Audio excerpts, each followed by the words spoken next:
Hej og velkommen til Tenchigins podcast nummer 1.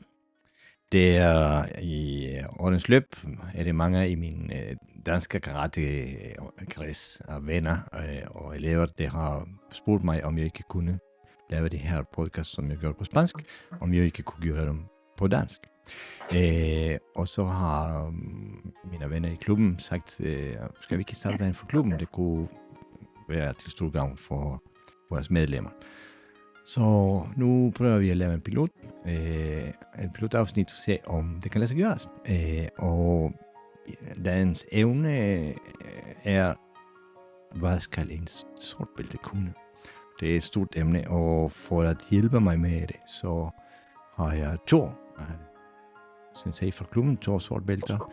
Jeg har Thor Kappel, tredje dan, og Nikolaj Ramsbro, som er fjerde dan. Velkommen. Jo, tak. Nå, det er et kæmpe emne, vi har taget, at vi skal bide i den her gang. Men jeg tænker, at vi kan lige så godt starte med det store, og så måske gå videre til nemmere emne næste gang. Og I er gradueret i vores dojo, så vi kender dojons historie og den mentalitet og den kultur, vi har omkring karate. Hvad synes I, at en sådan... Hvad er en sådan? Hvad er den første dan i karate? Ja, altså...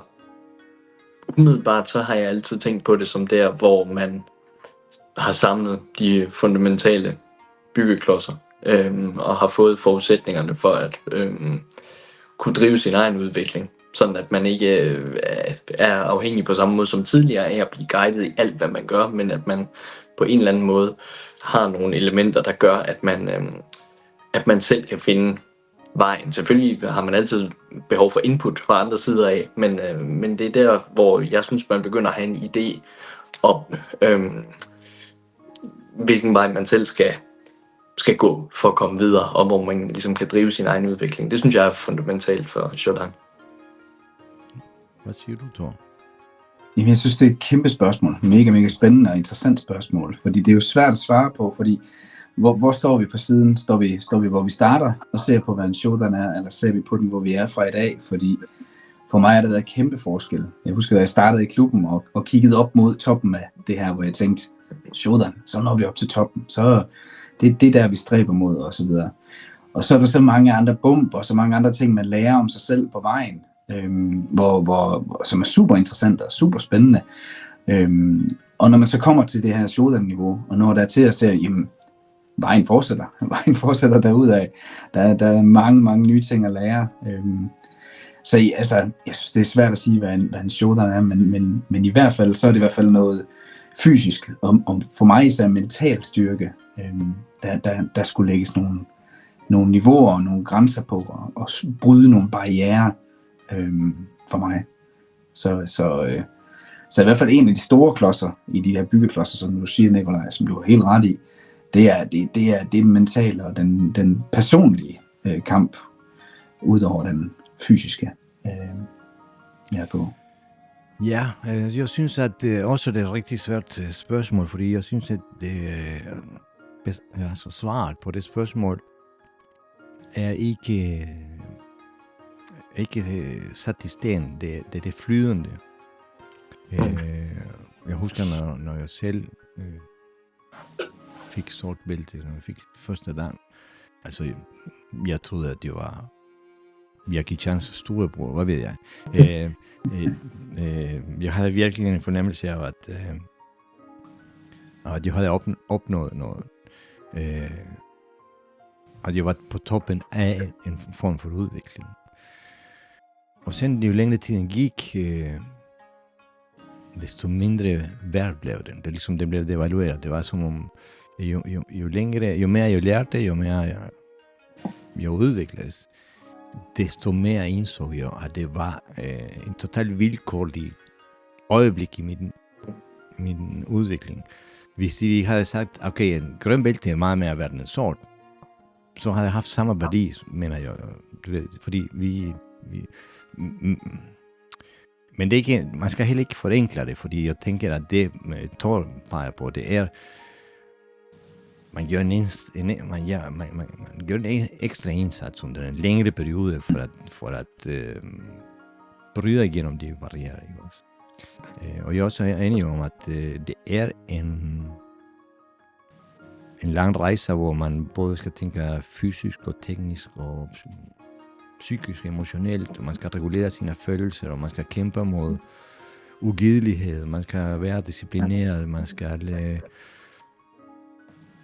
skal presse sin krop, og derfor skal man også presse sin psyke, og altså det er masser af variabler, man skal håndtere. Hvad siger I? Ja, det er i hvert fald psykisk en udfordring, forstået på den måde. Både gradueringen selv, men også processen derop til jo. Alt det her med, at man specifikt bliver udfordret på ting, som, og det har også været vores politik til gradueringer i lang tid, man bliver specifikt udfordret på ting, som vi ved, man har svært ved. Og en ting er, at det selvfølgelig rent fysisk kan være svært at udføre, men det kan også være svært mentalt, ikke? Altså det her med, at man ved, at man bliver stukket på de områder, hvor man er svagest. Så det kræver noget mental forberedelse, vil jeg mene, at gå op til. Også mere end de andre gradueringer gør. Jamen det er næsten kulturopbyggende, fordi for eksempel i vores dojo, vi har altså et navn på, hvis du laver en kata og går videre til den næste kata uden at indse det hedder en Thor. Det er en Thor, ja. Og det er også en af de historier, der opstår ved gradueringen, ikke også? Altså, har du nu lavet en Thor? Ja, ikke også? Og jeg ved, hvad vi snakker om. Husker du det, Thor? Ja, jeg husker det alt for godt. Det blev en meget, meget lang graduering. Men, ja. Og når nogen snakker om Kushanku, så er det også dig, der er den første, vi tænker på. Ja, det er fantastisk. Det er godt at sætte nogle stempler i vejen dertil. Ja, men nej, jeg synes, det er sindssygt sjovt at sidde og tænke lidt tilbage på det. Det er ikke ofte, man får tid til det ting. Men en af de ting, lige når du siger grønt bælte, så tænker jeg, det tror jeg faktisk var en af de største hurdles for mig. Altså fordi I kender mig jo rigtig, rigtig godt. Jeg er jo ikke verdens største og højeste fyr, men nu kommer jeg ind i klubben her og skal starte at træne. Og en af de ting, det er virkelig den der evnen til at bevare ro under pres. Og selvfølgelig så kommer der det her bjerg af et menneske ind samtidig med mig i klubben. Og selvfølgelig skal jeg træne med ham til det, og det er klart. Og Lars er jo, altså han er jo 2 meter høj, og han har hår mellem tænderne. Han er jo frygtelig. Ja, han er et fantastisk menneske. Men altså det var jo for mig var det jo et kæmpe hurdle at komme over og skulle kæmpe med den her mand med meter lange arme, altså. Og det husker jeg især for noget af min grøn og blå og det der niveau der, den der ting der, jeg husker især, George, vi trænede en gang en sen fredag, sådan ting, hvor du sådan sagde sådan flere gange, det jeg tænkte, jamen, husk nu teknikken, kør på dine ting, altså, og lige meget hvor stort det er, det er det samme nervesystem, vi arbejder ud fra,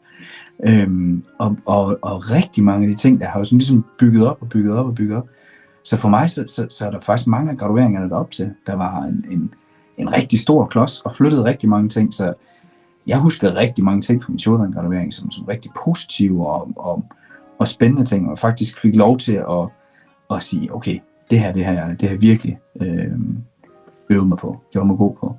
Så den står lysende klar for mig, den graduering der, det var fedt.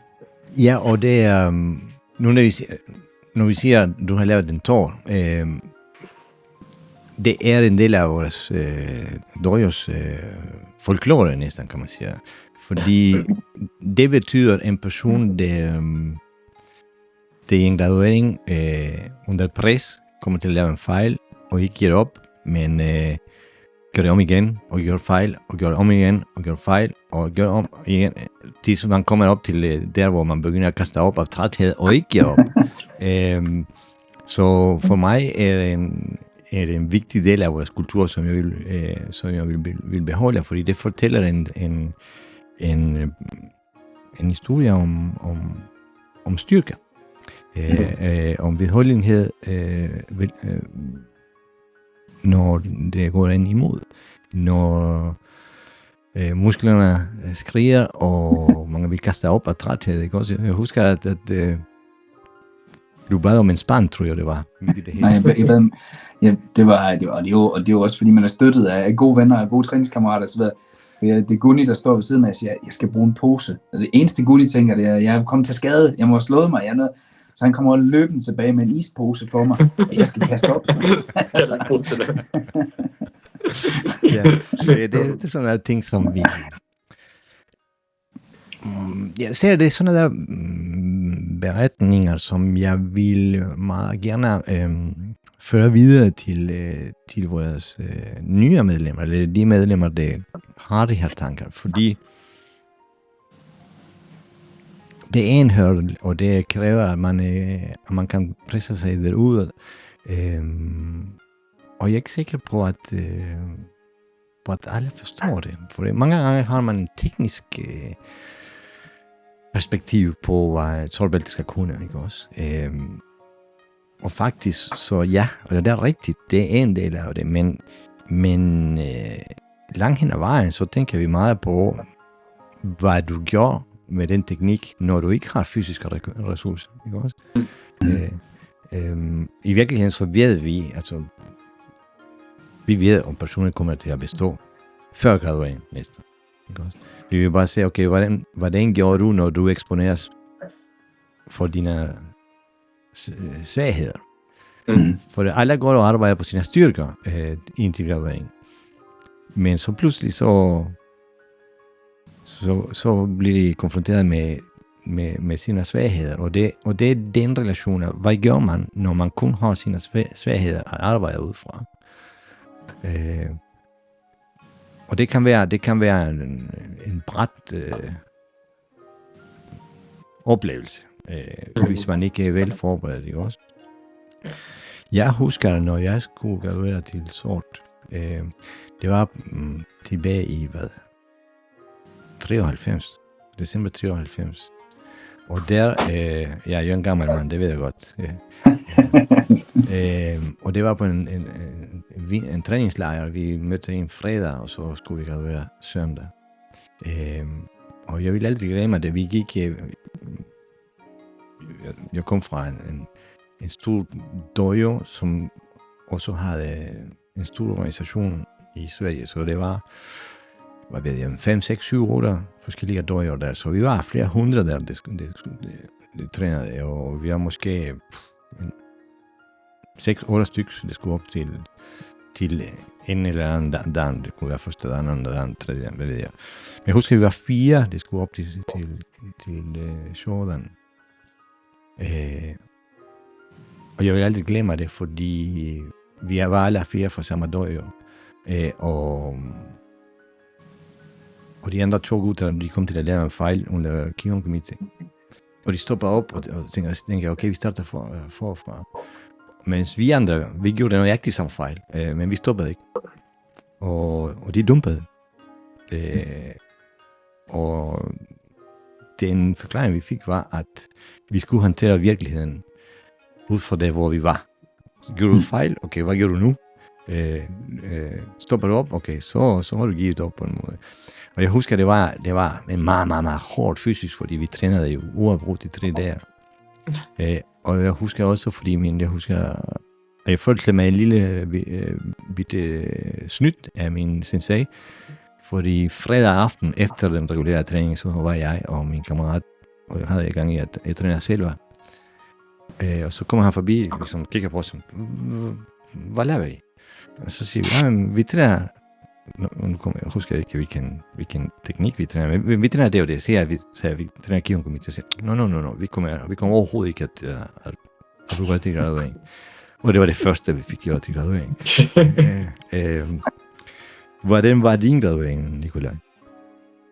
Jamen, jeg husker den som specielt forstået på den måde, at det var første gang, jeg oplevede, at der for det første bare så mange øjne på en, altså udover dig selvfølgelig, så også andre andre sortbælter fra klubben, og at alle gik med blok og kuglepen Det havde jeg heller ikke oplevet før. Og det er jo klart, sådan er det jo også, når vi graduerer, uddannelser, når vi graduerer folk på de farvede bælter, så kigger vi på dem, danner os et indtryk. Grænserne er mere flydende på en eller anden måde, hvorimod til dangradueringer og til shodan, der går man i detaljerne på en anden måde og skriver nogle ting ned, og jeg kan huske også meget af gradueringen, at mange af jer, og der især sad på hook, sad og kiggede meget nøjagtigt på vores stillinger og ting og sager. Så jeg kunne mærke allerede, mens jeg kørte det, at der var en detaljeorienterethed fra jeres side af, som var anderledes end det, jeg havde oplevet før. Og det, alene det i sig selv giver nogle nerver på. Det er rigtigt. Jeg kan meget godt lide at se teknikken nedefra. At se relationen til gulvet og struktur. Så jeg gør det meget tit, at jeg siger på hook. Og specielt i den... altså i den retning, personen bevæger sig, i den linje, ikke også? Ja. Så jeg kan se afvigelser og op og ned og til siden og hvordan. Den slags ting, så jeg kan godt lide at sige på hul, og nu har du fået en tips. Jamen, det giver meget god mening. Men jeg kan huske, at det her med øjnene var fæstnet på en anden måde, og så selvfølgelig intensiteten er en anden. Fordi til gradueringerne op til shodan kan du, hvis du er godt forberedt, så kan du graduere med overskud i et eller andet omfang. Problemet er, hvis du har overskud til shodan-gradueringen, så får du et ekstra lag på. Fordi det er ikke meningen, du skal have overskud. Du kommer aldrig til at have overskud, fordi nej, præcis. Det er lige meget, hvor meget overskud du har, så skruer vi bare. Ja, så skruer man bare, præcis. Man stopper ikke, før du har nået grænsen jo. Thomas, hvornår graduerede du? Hvornår jeg graduerede? Ja. Det var sommerlejr i 2017. Kan det passe? 2017, ja. Det er snart 10 år siden. Var det ikke tidligere det? Jeg tror også, det var tidligere, for jeg mener, jeg graduerede 17. Jeg tror, du var et par år før. Så er der flere år, der er forsvundet. Sådan går det jo. Der er sådan en årrække der, hvor jeg havde helt små børn, hvor det var år. Ja, det flyder sammen. Men graduerede du på sommerlejr? Ja, nu går du ud på sommerlejr. Mig og Lars og Kim på sommerlejr. Hold op. Så, det er lang tid siden så. Ja, det er lang tid siden. Det var oppe ved skolen, da vi havde den der. Hvad var din oplevelse da af dagen af gradueringen? Jamen altså, som jeg sagde, så oplevelsen af gradueringen var rigtig god, var rigtig, rigtig fin. Vi fik virkelig lov til at præsentere meget, og vi fik, der var rigtig mange, der kiggede, fordi der kom jo helt 2 fodboldhold, som skulle spille på banerne. Var det derudfor. Ja, som simpelthen bare flyttede sig væk, fordi der stod de her tosser i hvide dragter og lavede deres ting der. Og vi havde Pepe med fra Spanien, som stod med katana der og ventede på at skulle på bagefter. Så der var meget, det var meget godt det der. Meget frisk. Ja, det var fint, men det var fint pres. Vi trænede rigtig, rigtig meget op til det, og vi havde en rigtig god graduering på den måde der. Men altså, der er flere, der har lært det. Jeg husker jo, historien gentager sig, hvor mig og Kim, vi stod og trænede dagen før graduering om aftenen inde i en lille sportshal, hvor du kommer forbi, George, og siger, det er ikke det der, I skal træne så meget. Hvad? Og så går du ud igen, så står vi der. Nej, vi tror ikke på det der. Så du genbrugte faktisk den, du fik fra din sensei der. History repeats. Det var jo ikke bevidst om, men jeg tror, at fordelen af ulemperne, altså det er, at og det jeg tror, det skete for min sensei, tror jeg også skete for mig, er at i starten, når jeg var den eneste sortbælte i klubben, så bestemte jeg jo hvad som helst. Altså, nu gør vi sådan, nu gør vi sådan. Når det er flere, og jeg kan lide, for eksempel de gradueringer, nu om det, så kan jeg lide, at det er ikke mig, der kører graduering. Jeg siger bare, at vi siger nej og kigger. Så bestemmer, hvis det var nu Guni, for eksempel, så kører han, hvad han synes, vi skal køre. Og en gang spørger mig, men 80% af det, kører han efter egen maskine, mens jeg står og observerer og så videre. Så kunne han måske bestemt, at okay, I skulle igennem det der, og så ja, okay, det er en god idé. Værsgo. Ja, men det er... Det er dejligt at høre de historier, fordi jeg husker, at jeg havde købt en gi til min graduering. Jeg havde købt en Shureido fra Okinawa. Det var næsten lyseblå, og så meget stærkelse, den havde. Og jeg havde taget 2 gear med til det her træningslejr. Og jeg havde kun brugt den ene, jeg havde bare gemt min gi, den her Shureido gi til gradueringen.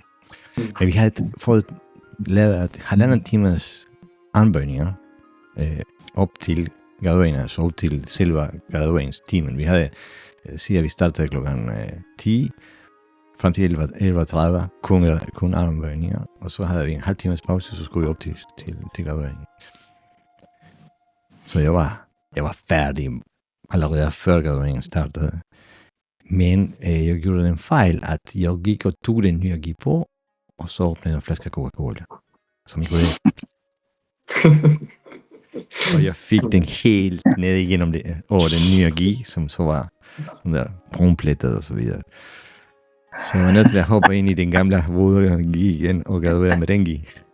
Så du havde simpelthen brun gi og brun bælte på. Præcis, Det var Værst tænkelig timing. Ja, men det er de historier, der også viser, hvor barnlig man er egentlig. Nu har vi lige været i Hedensted til en graduering, og der var en pige, der graduerede til sort bælte der, og jeg sagde til hende, altså, husk at hvis man vil få noget til at stoppe med grad, det bedste man kan gøre, det er at give dem et sort bælte.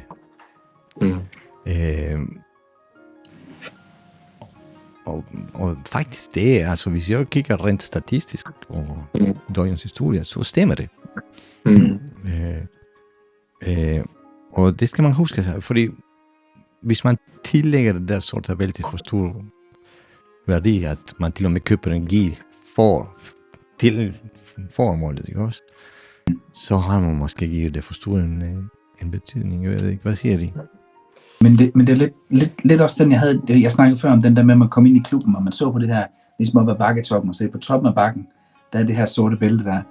I hvert fald min oplevelse, fordi jeg havde også efter min graduering til sort bælte, en lang periode, hvor ligesom, nu er man helt på toppen af det her, og som jeg sagde der, med små børn og med alt muligt. Der var mange andre ting her, men altså heldigvis så havde jeg jo så den ting, jeg savnede at komme tilbage til min træning, og savnede til de her ting her.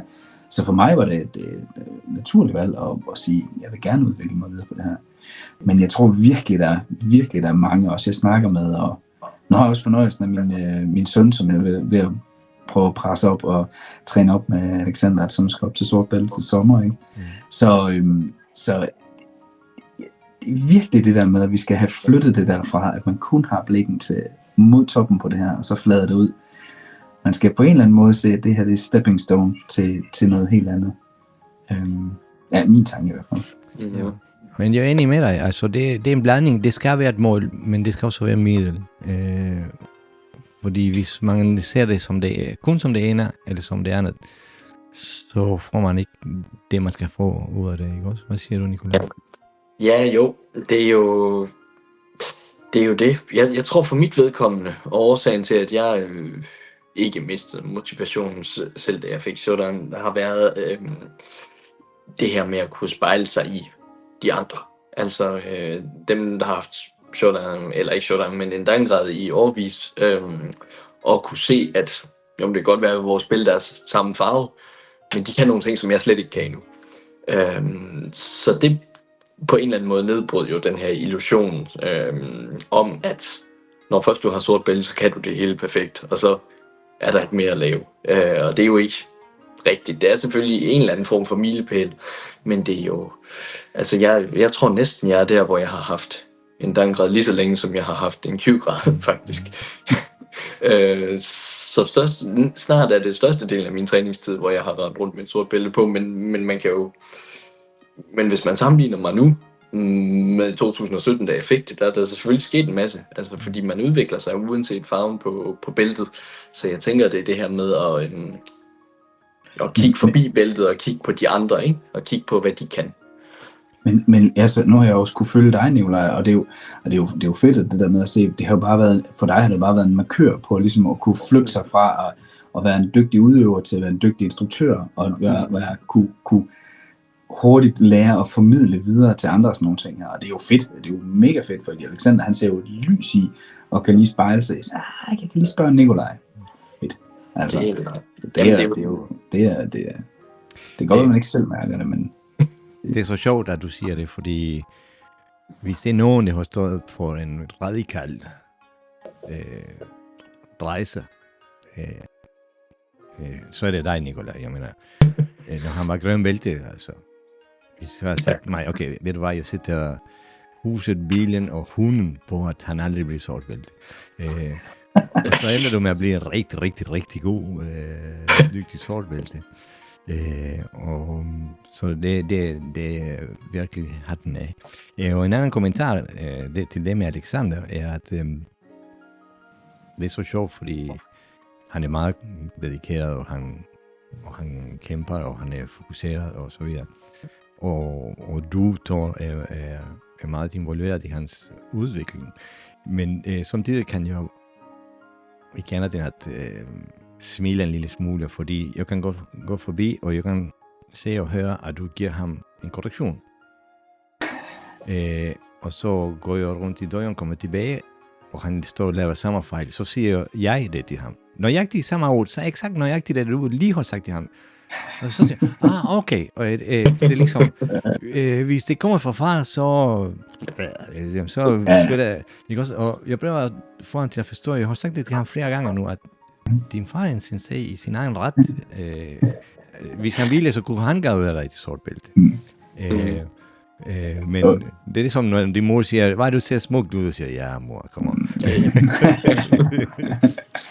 Ja, men det er jo heldigvis hans udvikling, og han skal flytte sig fra hans forældre og så videre, så det heldigvis er det på den måde, men det er jo fantastisk at have noget tid med ham, og nu er han jo, altså når jeg er kommet til et fysisk niveau, hvor jeg faktisk kan lægge alt i, og lige om lidt, så skal jeg lægge mere, end jeg har i for at holde ham. Ja, men det er det dejlige, det er en god udvikling. Men nu når vi alligevel er der, har gradueringen, har sortbæltesgradueringen, har shodan-gradueringen ændret sig? Ja. Det er et godt spørgsmål. Jeg synes i et eller andet omfang, at den har... Min oplevelse er i hvert fald, at den er blevet sådan lidt mindre individualiseret, end den har været tidligere. Så hvor der tidligere har været et meget variation i forhold til, hvad man kom op i, hvad man blev prøvet i, hvor man blev presset. Om tiden blev lagt meget på sparringen, eller om den blev lagt på pushing hands, eller hvad det måtte være, så synes jeg, at den er blevet lidt mere kongruent på en eller anden måde, i forhold til, hvad man går igennem, og hvor lang tid faserne tager, og hvordan man bliver presset de forskellige steder. Det kan man sige, det kan være en fordel i forhold til det her med at skabe nogle mere lignende rammer, og det kan give nogle bedre standarder for til sammenligning. Men omvendt så kan fordelen ved det andet jo også være det her med, at man skaber et andet pres, fordi man specifikt kan gå på folk, der hvor man ved, at man udfordrer dem, der hvor man ved, at det bliver svært. Det er sådan min sådan umiddelbare tanke.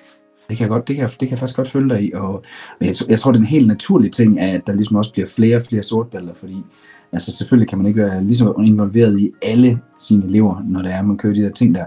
Så jeg sad faktisk også tænker lidt det der, fordi nu har vi lavet nogen, der er mentor for nogle andre i klubben, og de der ting der, og Jens der, som har nogle af de helt unge, de der ting der, han kommer jo til at kende dem rigtig godt, og kende deres svaghed rigtig godt.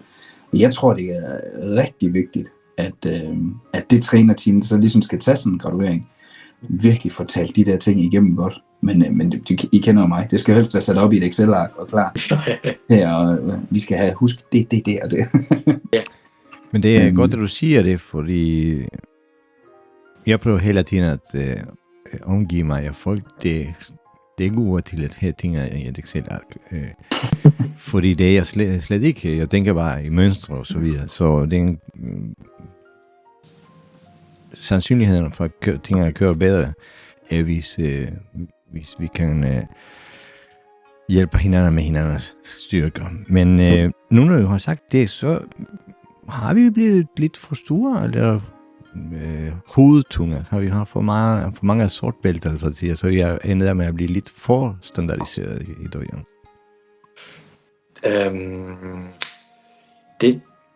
Det kan godt være, at vi havde sådan en periode her for et par år siden,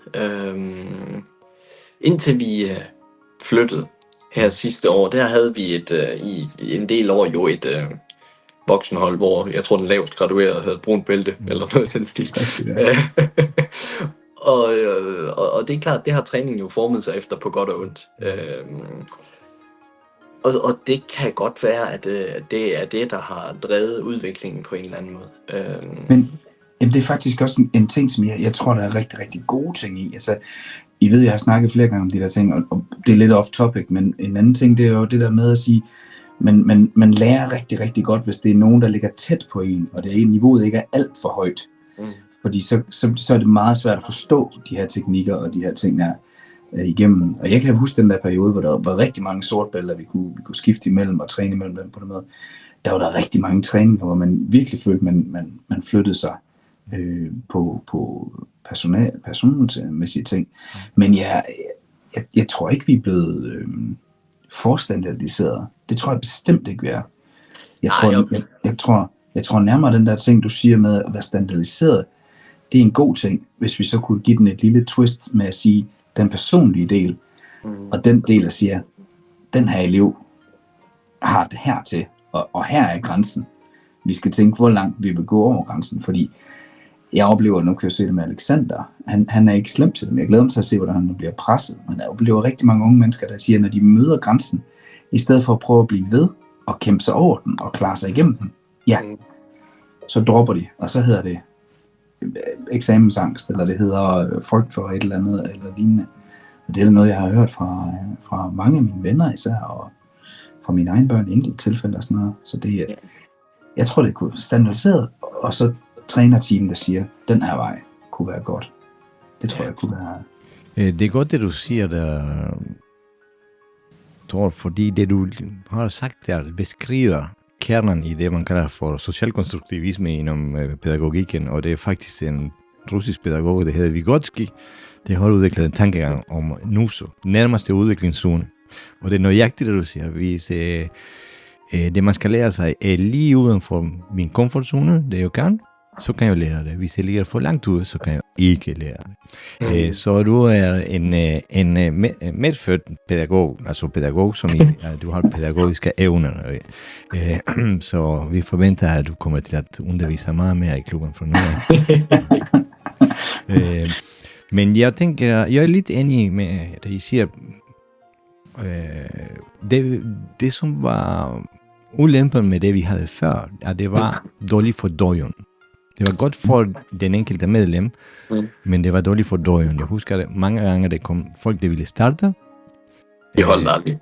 Netop, fordi de kom ind i... husk, du kom ind i en dojo, hvor det var en Lars, og mig, og så Thomas. Og så kommer de her mennesker ind, og det er 20 sortbælter, ikke også? Så siger de, farvel og tak.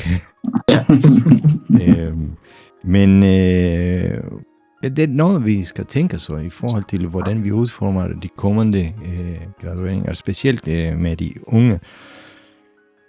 Også for det du siger der, Thor, er at den ånd, vi skal kultivere i dojon, det er lige den der, hvad gjorde du ved vanskelighederne? Også fordi det går imod tidsstrømmen, så at sige, hvor vi er i en kultur lige nu, som efterstræber øjeblikkelig tilfredsstillelse, hvor man går til X-faktor for at blive stjerne på en dag. Eller, ikke også?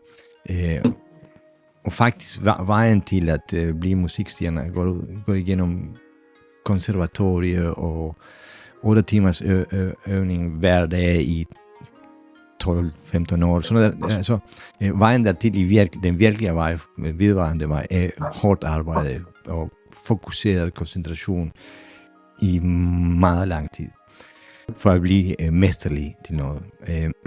Og det problem, jeg oplever i karaten, fordi i karaten har vi det her, det er det gode og det dårlige med et sort bælte, at den har en vis hierarki at få sort bælte. Og det har en vis status. Så jeg er blevet opkaldt af virksomheder. Det er, hvor nogle af vores sortbælter har søgt arbejde og haft som reference, at de er sortbælter, og så ringer virksomheden mig, for at jeg skal fortælle, hvordan de er som sortbælter. Så meget status er det gået i det. Og det jeg oplever mange gange, er, at mennesker vil meget gerne have det status. Men det de glemmer, at som du sagde, Nikolaj, når du har været med flere år som sortbælte end som moddanser, som farvet bælte, det mister fuldstændig sin betydning. Man tænker ikke på, at man tager et bælte på. Men uanset hvad, mange vil have bæltet, men i virkeligheden, når det kommer til stykket, så er det ikke så mange, der gider eller orker ligger i det arbejde, det kræves. Fordi det kræves en stor fysisk arbejde. Så du skal være i et ubehageligt sted.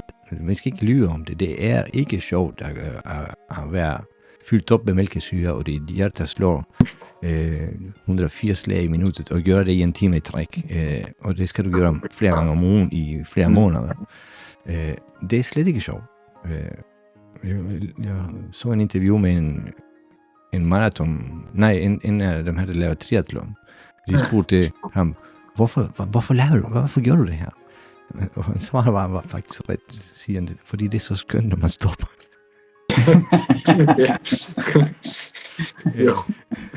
Og jeg tænker, at det findes...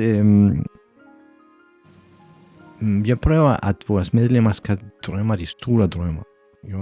Jeg spørger børnene, hvem vil du være? Vil du være Messi eller Cristiano Ronaldo, eller vil du være Hans, der spiller i 7. division? Jeg vil være Messi og Ronaldo, men okay, men så skal du gøre det, de gør. De træner mere end alle andre, de investerer mere. Uanset, fordi jeg tænker, at en af vores roller i samfundet, det er, at uanset hvad de her unge mennesker vælger at blive, at de skal forstå, at det kræver hårdt arbejde, og at de skal tage sin erfaring fra døgn ud i livet, og ikke omvendt, at de skal tage sin curlingmor, eller curlingfar, eller pædagogen, eller whatever. De mekanismer, der findes ude i samfundet, der prøver at... Se, når vi havde familietræning, så havde jeg altid den her eksperiment. En lille personlig social eksperiment. Jeg satte forældre med barnet og konkurrerede mod hinanden. De skulle sparke mig, og den, der sparkede hurtigst, vandt. Og så observerede jeg. Og så fandt det forældre, der med vilje gjorde det langsommere end barnet. Og så fandt det forældre, der gav det hele armen. Og i min bog var det, okay, det fandt forældre, der tilpassede vejen til barnets behov, og det fandt forældre, der tilpassede barnet til de krav, som vejen ville have. Altså dem, der gav den hele armen, de presser barnet op i niveau, og dem, der gjorde sig langsommere, de hæmmede sit barns udvikling, uden at forstå det. Og det tænker jeg, at vores rolle som dojo er at give vores medlemmer værktøjer for livet. Og det kan vi ikke gøre, hvis vi hele tiden skærmer dem. Vi er nødt til at skubbe dem der, hvor Thor sagde, uden for komfortzonen, men ikke for langt udenfor. Det er der, hvor udviklingen sker som bedst. Ja. Og det tænker jeg kan være ret svært som tid at finde ud af som instruktør. Hvad siger I? Jeg synes, det kan være sindssygt... Undskyld, Nej, du kører bare først. Sindssygt svært, men jeg synes alligevel, hvis man har en elev, og man har haft rigtig mange træninger, du ved godt, hvor de står. Du ved godt, hvad de kan. Og du ved især, hvornår de knækker sig, eller hvornår de sætter sig ned og siger, jeg gider ikke mere. Jeg vil ikke mere. Eller. Så ja, som instruktør synes jeg helt klart, at man kender det. Jeg kunne, hvis jeg sådan personligt skulle gøre det, så er jeg jo virkelig tilhænger af det der med, at man tager sådan små steps op hele tiden. Og der kunne jeg godt tænke mig lige det der, som Nikolaj snakker om med standardisering af de der ting for det sorte bælte. Det kunne være fantastisk, om vi fik lavet de brune bælter som mere steps til at sige, okay, nu kommer du lidt herop. Næste gang kommer du lidt herop. Det tror jeg bare kunne være rigtig, rigtig godt for de der unge mennesker med, fordi jeg sidder jo selv og ansætter folk på de her ting, og jeg synes, det er et godt tip faktisk, at begynde at ringe til deres karateinstruktører og høre om de her ting, fordi hvis de først har brugt 7 år på at kæmpe sig igennem det her, hvis de har brugt 7 år på at tænke, okay, tirsdag og torsdag, jeg går afsted, selvom min tog er lidt skæv, eller jeg har ondt i den ene side, eller noget. Det betyder altså også for noget for, om de møder op, når mandag er sne, og jeg skal cykle på arbejde, eller hvad det er. Ja. Så det er, jeg synes virkelig, det har noget. Men, Jamen, det har det der. Folk er jo forskellige. Og det er jo også det, man bliver opmærksom på, når man underviser dem, at folk har forskellige ting, der motiverer dem, og de har også forskellige grænser for, hvor de knækker. Altså, der er nogen, der er så stedige, at de presser på, selvom alting falder sammen, og så er der nogen, der bliver frustreret og tager en pause, eller går og ikke kommer tilbage, eller hvad det er. Så det skal man jo identificere som instruktør, og tilpasse sig dertil. Umiddelbart så synes jeg, det er et spørgsmål om, jeg har i hvert fald, særligt med børnene, men egentlig også med de voksne, synes, at det har givet god mening, det her med at tage nogle konkrete ting. Så hvis der er et overordnet problem, et overordnet aspekt, som personen ikke forstår eller ikke rigtig kan udøve, så tager vi et konkret sted i kataen for eksempel, som vi udvælger, og så siger vi, det er det her, og det er det, du skal øve på, og det er det, du fokuserer på. Og så når man kan det, så siger man, det er det samme princip her, og så fører vi det videre derude. Det synes jeg tit kan afbløde lidt de der situationer, hvor man godt kunne få en nedsmeltning, fordi man tænker, jeg kan ikke finde ud af noget som helst. Men så tager vi det et sted, og så breder vi det ud. Det er sådan en strategi, jeg har brugt nogle gange i hvert fald, og jeg synes, der er mange, der har en god reaktion på det egentlig. Ja, for at adressere det, Tors sagde, nu er vi i gang med at lave en total revidering af vores pensum, og jeg tænker, at det kommer endda med, at vi får en meget mere granulært pensum, hvor vi kommer, altså opløsningen i vores pixler kommer at være meget mindre, ikke også, så vi kommer at kunne differentiere de forskellige trin meget mere, end vi gør nu. Men det er en rigtig god observation, hvis vi gør det. Sen, jeg ved ikke, om det er for gammelt, fordi på en måde, så synes jeg, at jeg er der som instruktør, og derfor faciliterer folks vej, og for at fortælle dem, hvilken vej de skal gå. Men når det kommer til sort bælte,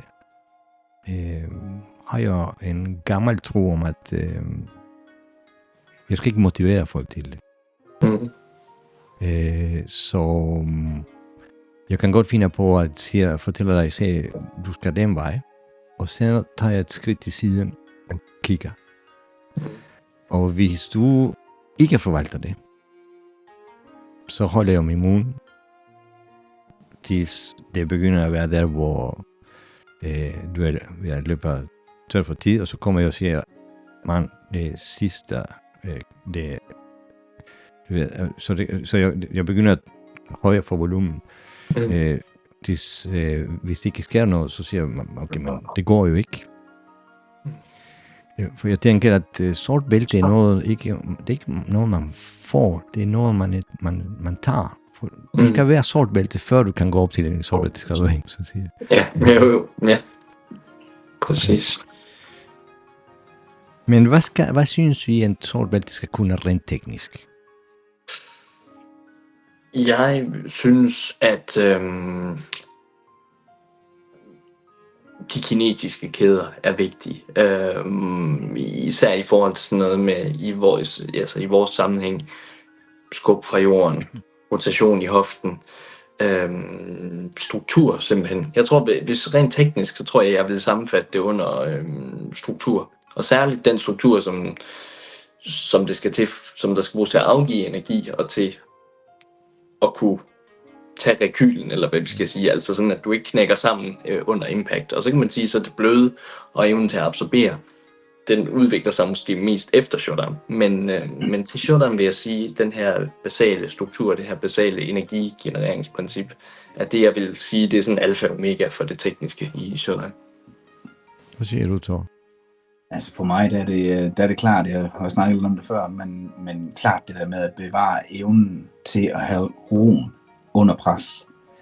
Så bevare roen, bevare strukturen, og ikke lave den paniske situation, når den when the shit hits the fan, er lige ved at sige. It's gonna hit the fan, that's for sure. Ja. Så nej, altså kunne holde roen, og kunne holde sit fokus på de ting, der er vigtige.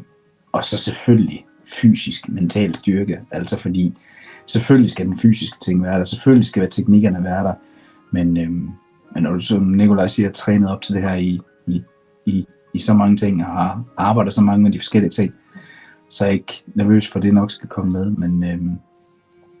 men det synes jeg er nogle af de vigtigste ting for mig. Du kan jo se det med det samme på, når folk kommer ind, og altså tror de selv på det her, eller kommer de lidt med sammensunkne skuldre, og ved ikke helt, om de selv mener, de skal være der. Det synes jeg er sindssygt vigtigt. Ja, altså jeg har flere kommentarer omkring det. En af de attityder, som jeg ikke kan lide, det er dem, der kommer fra prøve. Hvis går det, så går det, og går det ikke, så gør det ikke, heller ikke noget. Det er ikke min mentalitet, og det er ikke den kultur, jeg vil have i klubben. Jeg vil, at dem, der skal op, de skal have knive mellem tænderne. De skal være de der sørrøver, det så på kanten af båden, og skal kaste sig ind over det i den båd, de skal kapre, ikke også? Ikke også? Og hvis de rammer forkert, så plup, okay? Ligesom den der alt eller intet mentalitet. Og så kan man dumpe med høj pande, altså høj hoved, ikke også? Fordi du gav den det, du havde. Det kan jeg meget godt lide. Og så synes jeg, at det er vigtigt, det er i hvert fald vigtigt for min karate-udøvelse, ikke kun gradueringerne og så videre, men min oplevelse af karaten er at kunne om karates historier, de mennesker, der har formet den, hvilke holdninger har det, hvilke relationer har de med hinanden, hvilke mester påvirker den anden mester, hvilke strømninger findes der i karaten, hvad er det for et arv, vi forvalter, hvor kommer vores karate fra, og hvorfor kom den fra det sted, og så videre. Fordi jeg har det sådan, at jeg hader at træne. Jeg hader at træne. Så hvis du siger til mig, at du skal lave 100 armbøjninger og løber 10 kilometer, så ja, medmindre du har en pistol i hånden, kommer jeg ikke gøre det. Men hvis du fortæller mig det inden den historisk-kulturelle kontekst af karate, så kan jeg gøre 1000 af dem. Okay? Hvis du siger, så går Matsumura, han laver 100 armbøjninger hver dag. Okay, så giver det mening. Forstår du, hvad jeg mener? Og også så man kan være en del af en tradition, i stedet for at man kommer til en træningshal, som de kalder for karateklub eller for dojo. Men er man en del af mange generationer af mennesker, der har haft samme interesse, og som har skubbet den her system frem i livet. Ikke også? Fordi jeg tænker, det er faktisk det dokument, jeg har i mit hjerte. Fordi det er ingen, der kommer og fortæller dig, her får du et mestercertifikat, værsgo, nu har du lov til at tænke selv. Det er ingen, der gør det. Og det er ingen, der skal gøre det heller. Men jeg tænker, at Matsumura, han levede i sin tid, og Funakoshi levede i sin tid, og Hironori Otsuka levede i sin tid. I den her tid, så er det Thor Kappel, og det er Nikolaj Ravsbo, og det er Jorge Rivaldi, det laver. Og vi er nødt til at forvalte karaten. Vi lever nu. Hvis vi ikke forvalter den, hvem kommer til at gøre det? Og det kan give mange fjender ud i karateverdenen, men det gjorde, at jeg kan tilgå min karate på meget det levende ting for mig. Og det ville jeg jo ikke kunne gøre, hvis jeg ikke var i den verden. Hvis jeg bare så karaten som et sæt teknikker, som jeg skulle mestre, og jeg skulle kunne lave x antal sit-ups og have en hvilepuls på. Sådan, så forstår du, hvad jeg mener? Ja. Og jeg prøver at være den.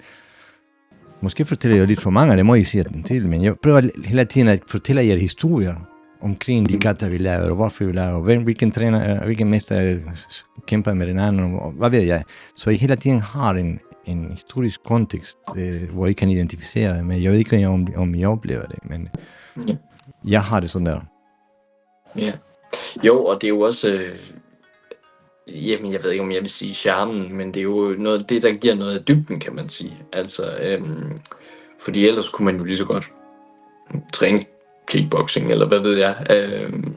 Altså det her med, at der er en tradition,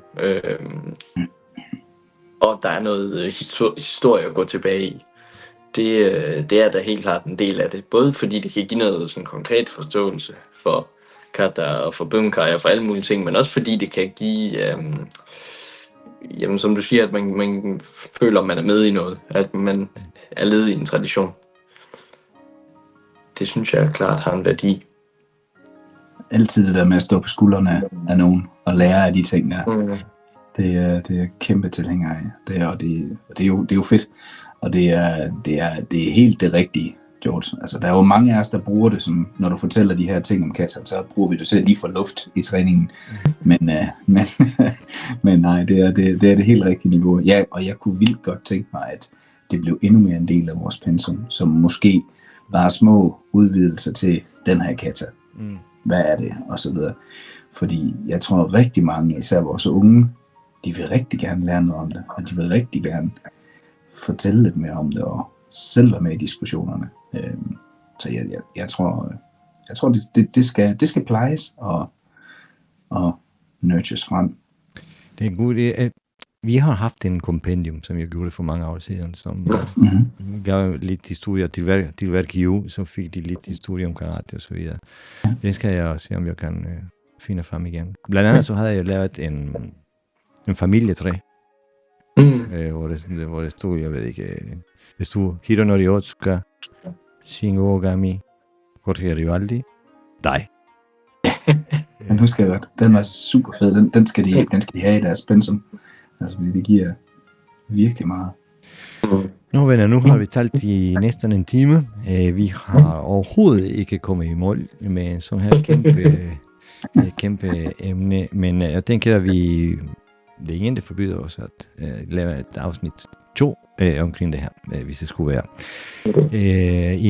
Jeg siger til publikum, vores medlemmer og så videre, som har lyst, de skal bare komme med forslag for, hvad I vil, at vi skal snakke om, og så siger jeg bare på gensyn. Hvad siger I? Fantastisk. Tak for nu. Helt sikkert. Tak for nu.